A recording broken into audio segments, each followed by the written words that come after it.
Boeing and its Machinists union have reached a deal after the group voted to end the 53-day strike. Union President John Holden saying that there are now about 6,000 planes in backlog. Joining us now to break down the impact of the strike ending, we want to bring in George Ferguson. He's Bloomberg Intelligence, a senior aerospace, defense, and airline analyst. George, it's great to have you back. We've been talking to you throughout this and really ever since Boeing's trouble started, at least for this year, going back to the start of the year. So here we are with Boeing clearing a hurdle, a risk that many analysts had viewed that had been ahead here for Boeing. Just talk to us about how critical this is and what the charges then now look like as you take into account the pay increases that are going to go into effect here over the next 4 years. Yeah, so obviously very critical to Boeing as they want to get back to work building airplanes. It's how they generate cash and get themselves out of this heavily indebted position and loss-making position. So our calculations are that this agreement probably adds about $1 billion in annual cost to the company. That's not factoring any gains they had from the 10% workforce reduction.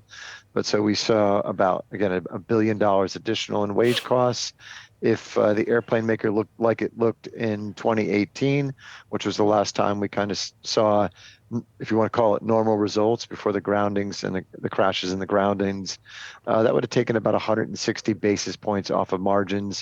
It would have been a business that generated a margin of about 12% instead of 13.6%. So it's not insurmountable, but again, $1 billion of additional costs. They'll have to find ways to to alleviate some of that pain. I mean, some of the ways that companies with major operations and machinist contracts, but also the ability to insert even more technology into the production lines as well, have looked to robotics, have looked to artificial intelligence. Is there anything within this deal that keeps Boeing from ultimately rolling out even more of that technology and deciding where it can perhaps trim and have cost savings on the machinist or the human touch element? Yeah, so I haven't seen anything that would preclude Boeing from going for more automation. I can tell you from my experience going through the factories, it's really hard to automate some of these processes. But Boeing is working on riveting machines for the 777. And they ultimately had to abandon some of those efforts because they just couldn't get the reliability out of the machines. Unlike an auto plant that will build like 440,000 units a year, look, even at a 50 rate on the 737, they're building 600 airplanes a year. The payback from automation takes a lot longer, and the structures are a lot more complex and custom. So does it mean they can't do anything? No, they're constantly making strides on that automation, but it's much more difficult in this industry, again, because of the volumes and because of the sizes, shapes of some of this stuff. So, George, you don't see a real risk then of layoffs after this? Well, so they've already announced a 10% reduction across the board, right? I think what I've heard is that it probably doesn't affect machinists.